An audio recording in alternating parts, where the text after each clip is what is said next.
All right, welcome to part 2 of chapter 4. 4.2 learning objectives are identify the key structures of the eye and the role they play in vision, and summarize how the eye and the visual cortex work together to sense and perceive the visual stimuli in our environment, including processing colors, shape, and depth. Okay, so let's go and start off with the vision and the electromagnetic radiation spectrum. So again, imagine that you have these super cool glasses that can see invisible waves in the air, and these waves are called electromagnetic radiation. Your eyes work a bit like these glasses, helping you see all these things around you. The electromagnetic waves and their wavelengths are shown there in that picture. The EM waves, electromagnetic waves, they're like waves you see at the beach, like any wave actually. Some waves are really close together and some are really far apart. So the distance between one wave peak, which is the top of the wave, to the next wave peak, we call that the wavelength. And wavelength, think of it like the space between two jumps on a trampoline. So if you jump up and down really quickly, the jumps are close together, so you have a short wavelength. If you jump slower and the jumps are farther apart, you have a longer wavelength. And visible light, it works the same way within the electromagnetic spectrum. It's like the EM spectrum it's like this giant, I'll say rainbow just because they illustrate it like this a lot of times. But it's a tiny part of what's visible and to us, right? It's a tiny part of the entire electromagnetic spectrum that actually exists in the universe, and only this tiny bit is what we can see. So imagine we know very little if we just only depend on our eyes as evidence for things. So yeah, I find it humbling, right? So this tiny part that we can see, we call it the visible light. So it includes all the colors that we can see, like red, blue, green, and then most of the electromagnetic spectrum is actually invisible to our eyes. So this includes waves like radio waves, which we can't see unless you're a mutant on X-Men or something. Microwaves, the stuff you use to heat your food. We also use microwaves for radar, but they're used in other places. But just saying that the place you'd know it most likely would be your microwave at home. X-rays, these are what the doctors use to, and you know what X-rays are, you're in the medical field, what they use to see inside your body. We can't see any of those, all those types of energy. So this is important to understand how vision works in psychology, and how we see light actually helps us in many ways. So when we talk about technology and vision, knowing the electromagnetic spectrum, knowing the electromagnetic waves, how that helps us create cool gadgets like TVs, phones, cameras. You know, we can use it to illustrate things that or simulate things that normally wouldn't be there, right? To expand our mind. In health, we take use of the electromagnetic spectrum to diagnose and treat diseases. And again, this is not just focused to X-ray. So think about your regular microscopy. It uses visible light as the energy source to reflect off objects, so you can actually see something. We can look at the electromagnetic spectrum scientifically by studying that light helps scientists learn more about the universe, like how stars and planets work. But the vision is like having a special ability to detect just this tiny part of the electromagnetic spectrum, and it allows us to see the world around us. It allows us to see a sample of the world around us and how things work. Because even though it's a tiny little sliver of the entire electromagnetic spectrum, waves are waves are waves, and they behave the same way. They just behave they behave according to their frequency and or wavelength. But we can do lots of experiments with what we can see, and just apply that to something with higher frequency or lower frequency. All right, anatomy of the human eye. Let's go ahead and jump into it on the next slide. So let's talk about the path of how light enters and travels through the eye, and it's going to help us solidify the anatomy of the eye as well as its function. So anatomy and physiology. Let's start off with the cornea, which is that clear window.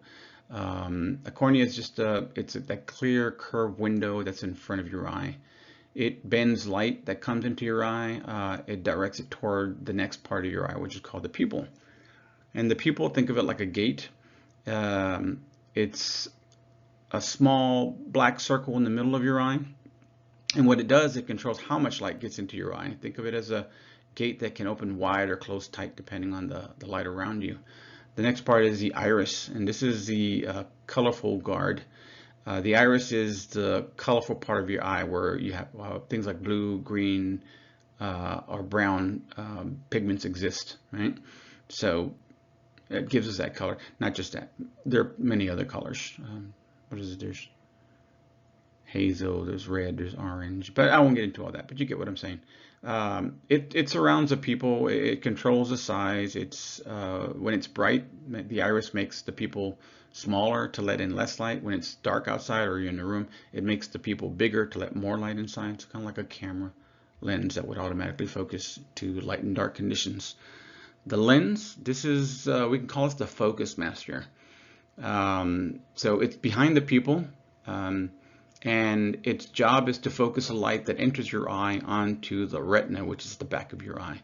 So it's like the lens of a camera, right? And it just makes sure that the picture is very clear, that the light is actually focused at the length of the retina, or from the retina. Right? And what is the retina? That's the sensor, the image catcher. Right? Think of like your X-ray film, or I would just say X-ray film that catches the actual image. The retina is the thing that actually catches the image at the back of the eye. It contains cells, special cells, we call them photoreceptors, that catch light, and they turn it into signals that your brain can understand. So this visual accommodation that the lens provides for us, we can think of it like, you can compare it to something like a superpower, right? I'm watching a lot of superhero movies right now, so some of my examples may be superhero related. So visual accommodation would be that where the lens changes shape to make sure that you can see things clearly, whether you're really close or really far. You'll really appreciate this. I shouldn't say the word really. You will appreciate this as you get older, when you can't do it so easily, or you can't do it at all anymore, where you can't see very close or very far. So enjoy it while you're young. And how that works is, when you look at something close, the lens becomes rounder, and when you look at something far away, the lens flattens out, and this keeps the light focused on the retina, so you see this very clear image. It puts the light at that right focal point. So when we put all this together with the anatomy of the eye and the function of the eye, light first enters your eye through the cornea. It gets bent toward the pupil. The pupil adjusts to control how much light gets in.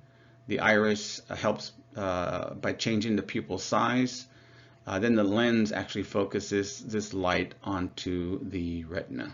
And then the retina is what catches the light, and it sends those signals to your brain, and it allows you to see it. And the brain will actually interpret those signals into some kind of image. And this is how we see the world. This is how we mechanically see the world. We're going to learn that through things like our perception, and other parts of our anatomy that can affect how two people can see the same thing and get a different response to that same event. Right? All right, let's talk about some conditions. So in this slide, we're going to compare myopia, hyperopia, and astigmatism. Wait till you get older and you have all three. You're a triple threat, right, to the optometrist and the ophthalmologist. I had perfect vision when I was younger, but as you get older, it just happens to people. But the first one's myopia, and we know this as nearsightedness, and it's what it sounds like. Nearsightedness, you can see near, so that means that you can't see far. Things far away look blurry. This happens because the eyeball is too long or the cornea is too curved, and this makes the light focus in front of the retina instead of directly behind it. So imagine you're trying to look at the whiteboard from the back of the classroom, but the words look fuzzy, they're unclear. And that's because you have myopia. The next one is hyperopia, which is farsightedness. Some people have this instead of myopia when they're younger. Mostly everyone gets this when they get older. So hyperopia is farsightedness, is just what it means, that you can see things better far away than close up. Things close actually start looking blurry, and things further away actually start looking better. So what happens, I'll say in my case, I had perfect vision.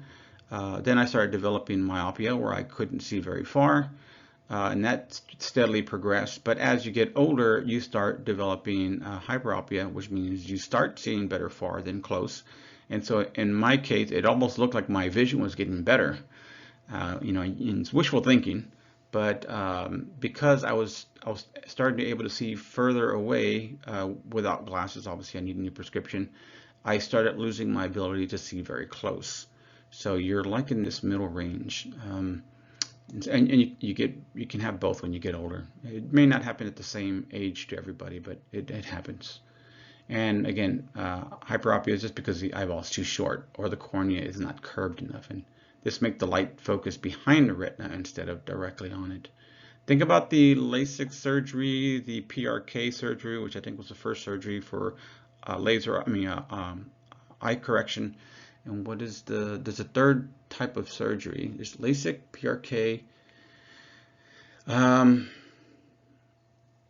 LASIK is the invasive one where they actually remove the outer part of the eye, and the laser actually hits the lens to reshape the lens. But it's actually, what I hear, is the better one that gives you the better results. PRK was kind of like the old one, the first one, and that one it's good for people who have like a very thin iris, so it's not good to cut that open for someone who's like that. So that laser will actually shape the lens through the iris, but the results aren't as good as LASIK.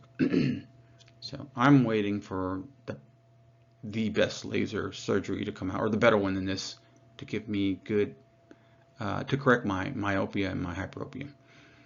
Oh, and everyone starts developing some type of astigmatism as you get older too. So, but what is astigmatism? It's when your vision is blurry both up close and far away. So this happens because the cornea, the clear front part of the eye, or the lens inside the eye, has this irregular shape. So instead of being round like a basketball, it's shaped more like a football. And this makes light focus on multiple points on the retina, and this leads to blurry vision. So imagine looking at a round clock and seeing the numbers look stretched out or blurry. How do we fix these issues? Right now, we use glasses or contacts. And for someone with astigmatism, it's not a great solution, right? If you have myopia only and you get glasses or put contacts on, you can see as if you didn't have it. It corrects it very well. Same thing with hyperopia. But if you have astigmatism and you can't see clear or far, you have to compromise somewhere, and the doctor will give you the best vision you can based on your daily needs. So they'll do the best they can, and they'll tell you that right away. As I said, laser surgery, people choose to have laser surgery, and that'll reshape the cornea so that light can focus correctly on the retina, but you can only correct for myopia, right, to make the lens rounder. You don't want to really make that lens flatter. I think there is some laser surgery that also corrects for astigmatism. Don't quote me on that, but either it's in research or it's already out. Or it might be that third surgery type that I can't think of right now. So again, myopia is nearsightedness. You can see near but not far. Hyperopia is farsightedness. You can see far but not near. Astigmatism is blurry vision at all distances due to the irregular shape or cornea or lens. Right.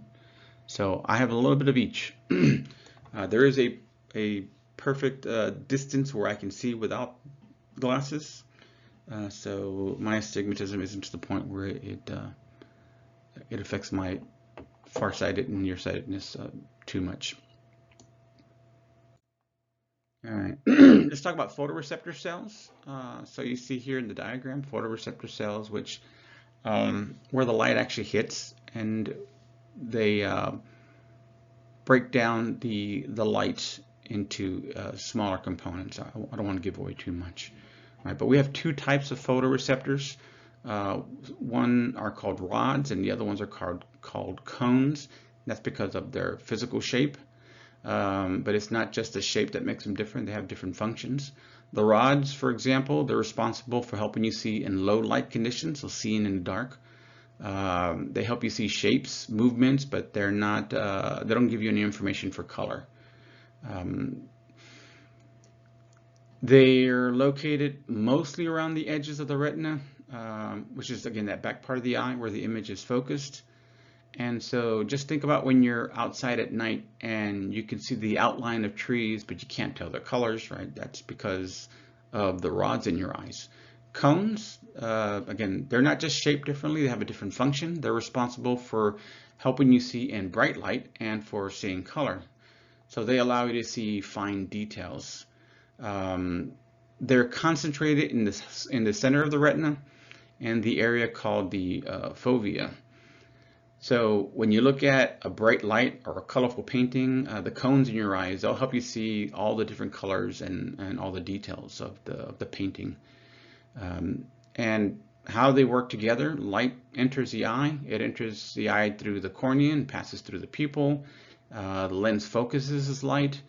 As it hits the retina, those photoreceptors, which we didn't even talk about in the last slide, but we're talking about now, they get activated. So when the light hits the photoreceptor cells, rods and cones, those particular cells get activated and they send information to the brain. That signal from the photoreceptors gets converted, right? It converts that light into some electrical signal and it travels through the optic nerve. That goes to the brain. The brain does some signal processing and the signals will create a representation of the image that you're actually seeing. So if we do just a quick compare and contrast of rods and cones, rods work in low light, cones work in bright light. Rods help you see shapes and movements, and then cones help you see colors. Rods, again, don't see color, but they help you see the edges of things, as where cones help you see the fine details of things. Cones are focused in the center of the retina, which is called the fovea. And then the rods are located around the edges of the retina. Right? And these are both important so you can see and experience the world around you.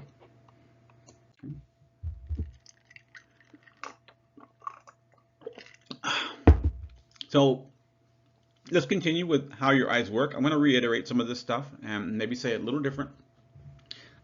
This slide gives us some, I'll say, hard definitions. And again, I don't want to read this slide to you. Just want to sort of paraphrase everything in a way that hopefully will help you remember it. So how your eyes work, when light enters your eye, let's do this one more time, it eventually reaches that retina at the back of your eye. And this is what happens when it gets to those rods and cones. The rods help you see in low light conditions. They detect shades of black, white, and gray. So when you're in a dim room, you can see the shapes of objects, but you can't see their colors, right? That's what rods are for. Cones help you see fine detail and colors. They're found in the fovea, which is located in the central part of the retina. And when you're looking at a beautiful painting, a colorful painting, your cones, they'll allow you to see all different colors and details. I want to actually mention an artist who used colors, vibrant colors, or at least known for the time he used vibrant colors, and I'm thinking of, what is his name? The guy who chopped part of his ear off, I think. Van Gogh, yeah. Vincent van Gogh. Again, not that they had access to a lot of different colors, but he did use a lot of color in his paintings. Again, that was considered different at the time. So his art at the time was probably looked at with some hesitation, but today we see the leaps he took to create those beautiful pieces of work. What he could see, what other people couldn't. Well, not that they couldn't, but they couldn't express it. Let's go ahead and jump into the optic nerve. Right? The optic nerve, I mentioned, that's the information gets to the brain through the optic nerve. The optic nerve is that highway that carries only visual information from your eyes to your brain. There are other nerves that are connected to the eye muscles that actually control the muscle movement of the eyes. These are not the same thing, right? Optic nerve carries information. And it works by having these millions of axons, right? These nerve fibers. They come from the rods and cones, the rods and cones, and they send signals through that optic nerve. That information goes through the thalamus, we mentioned that before, and it sends it to the visual cortex. And where is the visual cortex? In the occipital lobe of the brain, the back of the brain. What happens is your brain processes these signals and helps you create images that you see. Now we actually have a blind spot because of this. The blind spot is this tiny area on your retina where the optic nerve actually exists. So there aren't any rods or cones in that tiny area. You can't see anything in that small spot because that's the where the connection actually is. There aren't any sensors there. So we call this the blind spot. You can actually do some tests at home to actually locate your own blind spot. Right? Again, no photoreceptor cells in that area because it's where everything's actually converging and going into the optic nerve, and then it leaves the retina, and so it just has this tiny, tiny little gap in your retina where you actually can't see anything. You don't usually notice your blind spot because your brain fills in the missing information. It uses the surrounding visual cues. Also remember that because we're binocular, we have two eyes, so you get a nice panoramic view of what you're looking at, and your brain will fill in the gaps of the missing information in each eye.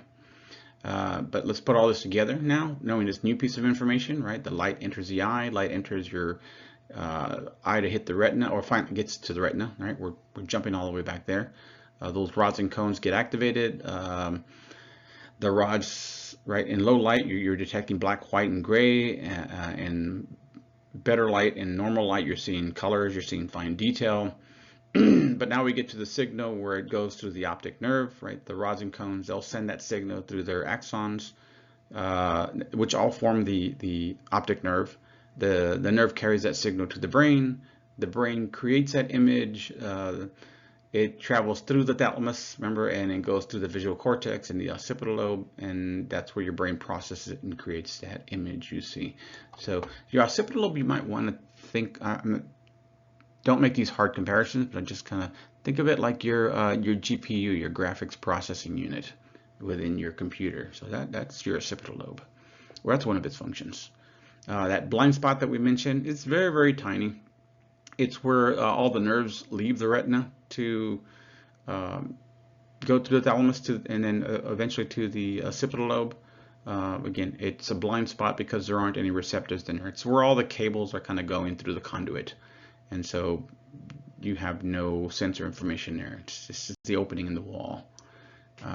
Yeah, let's continue. Ooh, I need to talk faster. Pathway of visual images through the thalamus and into the visual cortex. So I'm going to give you several analogies. So hopefully one of these actually sticks and you'll remember this. So if one of them helps, let me know. Let's talk about your brain like a big city, right? It has different parts that have very specific jobs. The thalamus we talked about, that's the city's main gate where all the information comes in. When you see something like a cool skateboarder doing a trick, or maybe you see me on a skateboard falling down, your eyes will send a message to the thalamus and it says, hey, check this out. And your professor's skateboarding and you're waiting for me to fall down. So the thalamus decides where to send this message. So for visual stuff, it sends the message straight to the visual cortex, which is that part of the brain that's like the city's art museum or the art processing, area, right? And so what happens is it's got a lot of stuff that's already been looked at and understood, right? They got a lot of things to compare it to. So there's other skateboard tricks and people and maybe images of your professor on a skateboard but not moving. So it has all this stuff already in that it is comparing it to from your memory, right? And so like one room might focus on a specific part of the skateboard, like a name brand or something, so that might actually be in your memory. And another may look at how fast the skateboard is moving or how fast your professor is falling down. And another room might have like a bunch of information on how you felt about it, how cool you thought it looked, or how dangerous you thought it looked. So it doesn't necessarily have to be cool. I've seen those skateboarders who go down this, it's like a mile-long road, but it's all downhill. And they get together, I don't know how many times a year, but they do get together at certain parts of the year. And they start at the very top and they just go down that, it might be more than a mile. I don't know how long it is, but it's very long. You can look up these videos. Anyway, that looks dangerous to me. I look at it and I do kind of think it's cool, but in my brain I'm also thinking, I know I don't skateboard very well, that I would probably fall every couple of feet and I would not have the experience that they do. So, but it's cool to watch. You see them moving, they're moving smoothly. They got those GoPro cameras and you're watching it through the GoPro and you just see them, their fine motor movement, how they just like tip the board a little bit this way, that way, around curves, around turns of the road. They are really impressive. I can't do that. But anyway, so in that case, it does look cool, but to me it looks dangerous, and I just know I wouldn't want to do it. I went off topic here. Yeah, so what happens is the brain starts looking at that. It starts analyzing it. It starts looking at everything you've remembered about it from other experiences. Everything from the color of the board to the design of the board, the brand of the board, the shape, you name it. Everything that you have of pictures that sort of already stored in memory that have something to do with that picture, your brain's doing a compare and contrast. All right. Perceiving color is interesting. So how we see colors might not be how you think, right? So what our brain actually does, it makes colors happen. So when light from, let's say, a rainbow or your favorite shirt, it enters your visual field, it's made up of different waves, and these waves that are reflecting and hitting your eye and then eventually through your retina, they have different wavelengths, and those get turned into colors in our brain.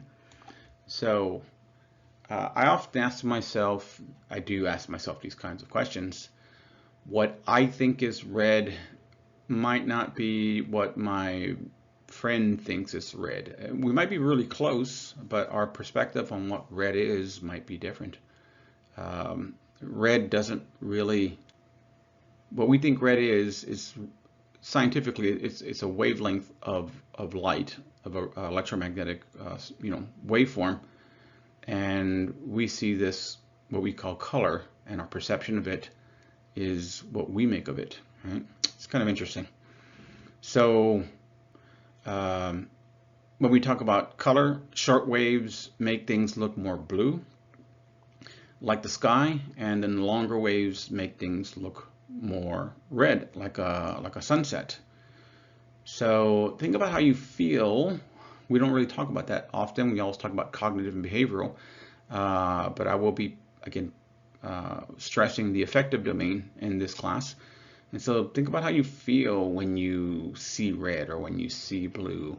And if, again, I've not read any studies on this, but is there a difference um, on how people feel as wavelengths become longer and as wavelengths become smaller? Is there a trend for how people feel? You know that, again, this might not have anything to do with today's lecture, or it could. There was a time where if you had a red automobile, that your insurance was actually higher because of the color. And that was because statistically red cars got pulled over more often. It didn't mean that red cars were more dangerous by any means. It probably just meant that we spotted them easier, or the police spotted them easier, and 5 people doing something wrong, driving and doing something wrong on the road, the red car gets noticed more, right? So driving a red car was like the worst thing to have. I don't think that's the case anymore. I don't think they'll ask you the color of the car and adjust your insurance to that, but it was a thing. And so now I have this thing where I don't want a red car for any reason, even though I think they stopped doing that with car insurance. I just have this connection with, I don't want a red car because what's going to happen is I'm going to get noticed more. So even though the insurance may not have changed, it'll be where you can't change human behavior. Police may still be looking at you and following you, and so people may still be getting more tickets if they have red cars versus not. Right? So the color of the car has nothing to do with the behavior of the individual. It's just, it could be that they just get noticed more. So brightness, let's talk about brightness. That's how strong those waves are. So if they're really tall, we see something very, very bright. So tall, but I mean by tall, I mean amplitude of the wave. So if the waveforms are very small, the short waveforms, they might seem darker. So basically colors don't exist outside of our brain. Well, we don't know what really exists because we're looking at everything through our perspective, one point of light. So in this class, you might end up learning that, wow, I'll admit it by myself, I know very little how anything else really works out there in the world if my only perspective is myself. So this is why psychology is very fascinating to me, to look at these trends and things that are in common from multiple people so we can kind of understand how we see, because we can't depend on just our personal perspective, our anecdotal experiences and then draw conclusions from that. You can't draw a straight line from your own one point. Let's continue with the perceiving color continued. Young-Helmholtz trichromatic color theory, and we're going to talk about the opponent process color theory. 2 theories here. So when it comes to how we see colors, there's 2 main ideas that scientists have. And the first one is the Young-Helmholtz trichromatic theory. So in this one, imagine your eyes have special cells that we call cones. And there are 3 types of cones in your eyes. And each type is like a specialist that reacts best to a different color of light. This might start sounding familiar to you because we engineer displays like this and projectors. So again, one type of cone likes blue, the other light might be green, and the other one might be red, right? So we have this short wavelength, some kind of medium wavelength, and some kind of long wavelength. And these cones are sensitive to one of those 3. So when light enters your eye, the cone sends signals to your brain. The brain then figures out what color you're seeing based on how much of each type of the cone is sending a signal. So if you have a lot of red sensitive cones that are active, when you're looking at something, you'll see something as red. There's also what's called the opponent process theory. And what this theory suggests is that our brain doesn't look at individual colors.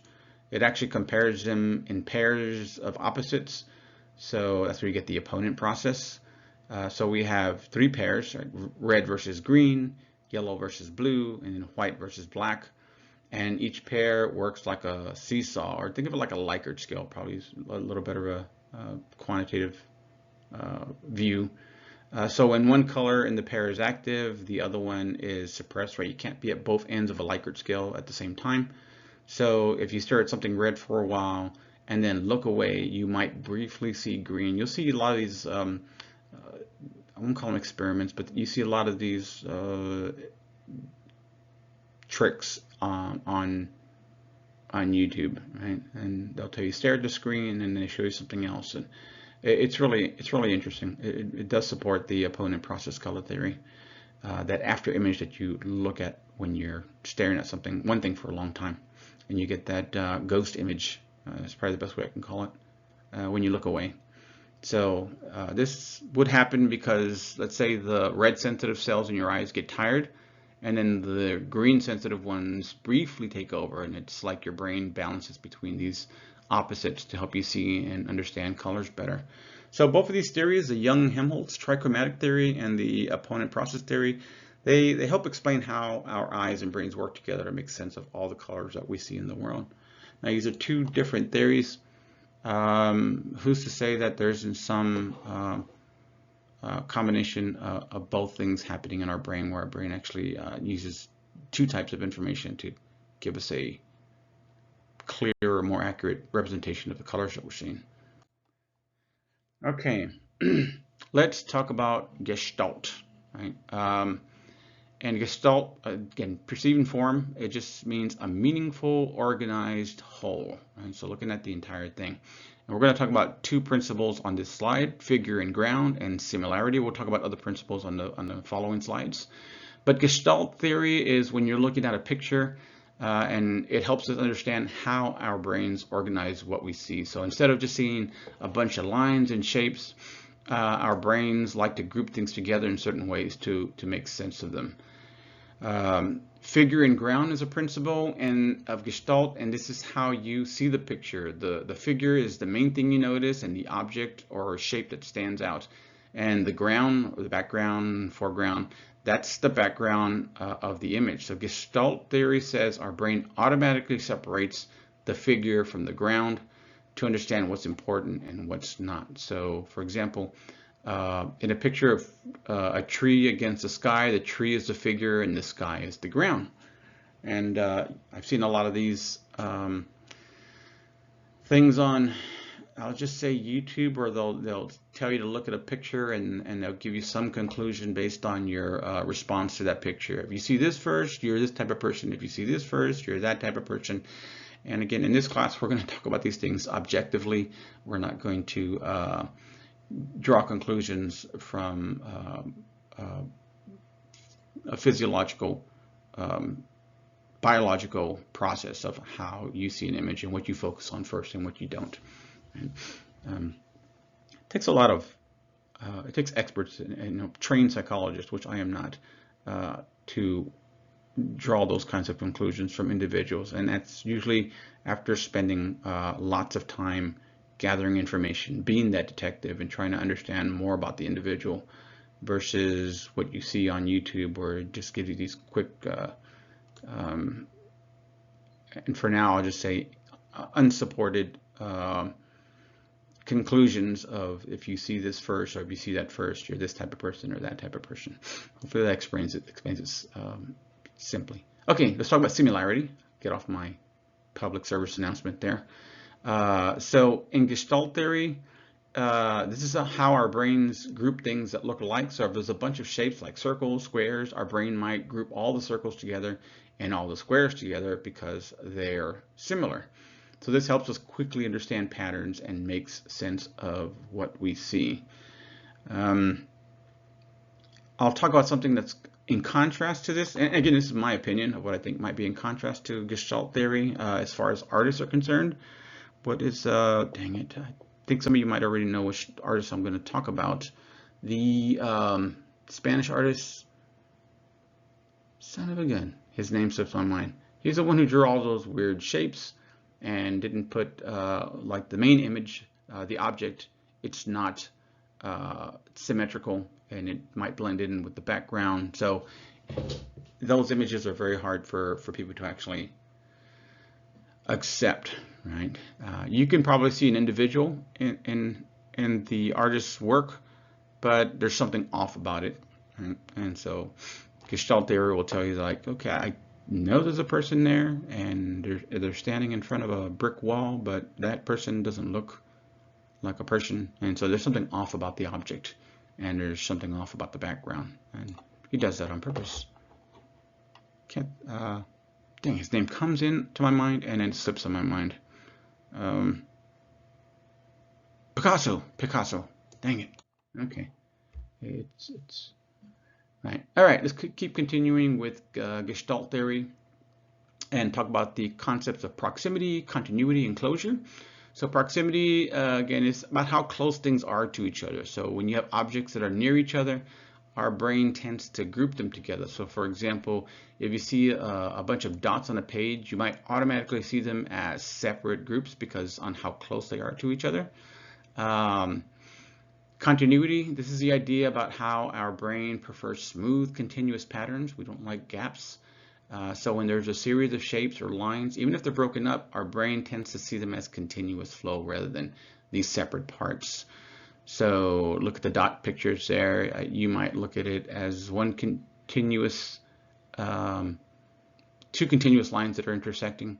And it's just easier for you to remember that pattern than try to remember the location of each individual dot. Right? So closure. And closure is about how our brain's tendency to fill in gaps and complete unfinished figures to make sense of what we see, right? So if there's something missing from a shape or an object, our brain often will try to close the gap and perceive what should be in there. And so we may perceive something to be there that isn't there. This is all pretty important for police officers as well, right? So when they're questioning witnesses and they're trying to get the witness to give them a true recall of what they remember seeing. It's also they can and they have been known to actually use tactics to modify people's recall of an event to go one way or another in a police call. So yeah, you can look this up. That's not a good cop. Police officers need to be objective, just like scientists. Let's continue with depth perception, and visual cliff. So depth perception, I'm pretty sure you know what this is. It's how we see the world in 3 dimensions, just like we do in real life, right? So looking at the monitor right now, you're seeing something in 2 dimensions, but if you look at the monitor itself, what you're watching this video on, right, that's in 3 dimensions. And that helps us judge how far things are from us and how close they are or how far apart they are from each other. So our eyes and our brains, they work together to give us this ability to see depth. Visual cliff. So with this concept, imagine that you have a special table and it looks like it has a drop off on one side, but it's actually safe. So it's what scientists use to test depth perception in babies. So when babies crawl to the edge that looks like a drop-off, it shows that they can see depth. Think about those artists who draw on the sidewalk, and this is kind of funny, they'll draw these beautiful pictures of, let's say, a giant hole in the sidewalk, and it looks realistic from a certain perspective. And again, I've seen one where like a dog is walking, and he sees the hole, or she sees the hole, the dog sees the hole, and walks around it, right? And people are walking down the sidewalk, they see that drawing that looks like a hole in the ground, and they behave as they're about to fall in. So they react as if they're going to fall in. So they have depth perception. So you can use it for pranking, I guess. So that's good on that, right? Depth perception. So you see that table right there, the baby's actually being tested whether they can actually see the edge of the table or not. Right? And it's supposed to look like there is an edge of the table. Now that baby is just going right over the table. So it does not he does not see the edge of the table. I would say their depth perception is not that good. It might be normal. It might be normal for that age. We have what are called depth cues, and we're going to talk about depth cues, breaking it down into oculomotor, binocular, monocular, and then going into the individual parameters of each: convergence, visual, and then retinal disparity for binocular. And then monocular we're going to cover in the next slide because there's quite a few of those. But depth cues, these are like messages that our eyes and brain use to figure out how far away things are and where they are in space. So they help us see in 3D, even though we're looking at, let's say, a flat surface. So this image here, right, looks like it has a shadow. And so it helps us, you know, perceive this three-dimensional look to that, to this two-dimensional image. We have ocular motor cues, and these are cues that come from how our eyes move, ocular motors. So if it has motor, we're talking about muscle movement. That can be broken down into convergence and visual. So convergence, this happens when your eyes turn inward to focus on something close up. So the more your eyes turn inward, the closer we think the object is. Just try this, you know, get your finger and then move it real close to your nose and see how your eyes actually converge. And then we have visual cues or accommodation.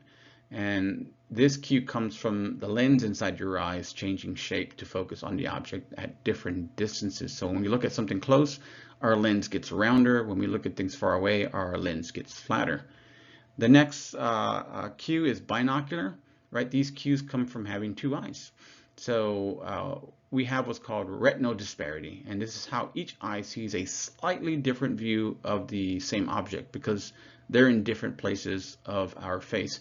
You can see this when you experience VR. Good VR will actually give you that good retinal disparity, so give you those different perspectives from each eye. So each eye will get that different look, and it'll make you feel like you have depth perception in that 2D screen within a VR headset. You can look at VR with just the exact same image from the exact same perspective through both eyes, and you will see something that's a little bit off. It will feel different to you. And again, the bigger the difference between the views, the closer the object is to you. Now let's talk about monocular, and this is on the next slide for a reason, as you can see. Relative height, relative size, linear perspective, light and shadow, interposition, and aerial perspective. Let's start off with the first one, relative height. This is a cue that helps us judge distance based on how high things are compared to each other. So in our field of vision, objects that are higher up in our view appear farther away, while objects closer to the horizon, they're lower or lower down, they appear that they're nearer. Relative size, this is a cue about how big things appear in relation to each other. So if two objects are the same size, but one looks smaller, our brain thinks it's farther away. So you do this all the time. You probably didn't break it down into this much detail. So imagine that you're looking at a car and it looks small, or it looks smaller than a house in a distance, and so you perceive that to be further away. What comes to mind is this individual, again on YouTube, and he has a pet frog, and he does these really cool relative size, relative height type of cue deceptions, I'll call that. And so you're watching him on the video, and it looks like his frog is the size of a dog, a big giant dog, and then he's actually he looks like he's interacting with the frog, but then at the end he stands up and you'll see that he's actually in a different location, and you see the actual frog is really close to the camera, and it looks like you see it's actually the size of a regular frog. So those are very good videos to understand monocular depth cues, right? Because we're looking at a flat screen, and you can do that with a flat screen. And when you have just a two-dimensional image, you can give the impression of something being much larger or further away compared to the objects around it. So linear perspective, let's just jump into this so I won't go too far into YouTube. Linear perspective is how parallel lines seem to come together in the distance. So think about how railroad tracks or a long road appears to converge at a very single point when it's very, very far, when you look very, very far down the railroad tracks or down the road. This also gives us a sense of depth and distance. We can look at light and shadow. Shadows and lighting can give us clues about the shape and position of objects. So when an object casts a shadow, our brain uses this information to understand its position relative to the light and relative to other objects. So for example, you have a shadow that's cast by a tree that can help us see where the tree is in relation to the ground and the other objects. The next one is interposition, and this is known as overlap, right? So this cue is when one object partially blocks our view of another. The object that's blocked appears further away, while the one that's blocking it seems closer. So for instance, if you see a person partially blocking your view of a tree, you might perceive the person as closer than the tree behind them. Then we talk about the aerial perspective, the last one on this slide. And this cue is about how objects look different depending on how far away they are and the air between us and them, right? The distance between us and them. And so things that are far away, they often look hazier. They are less detailed. They're actually bluer due to the atmospheric conditions like dust and moisture. And this helps us judge distance and depth, especially in landscapes or cityscapes. Astrophysicists actually do this as well, where they're looking specifically at the wavelength of light as they approach not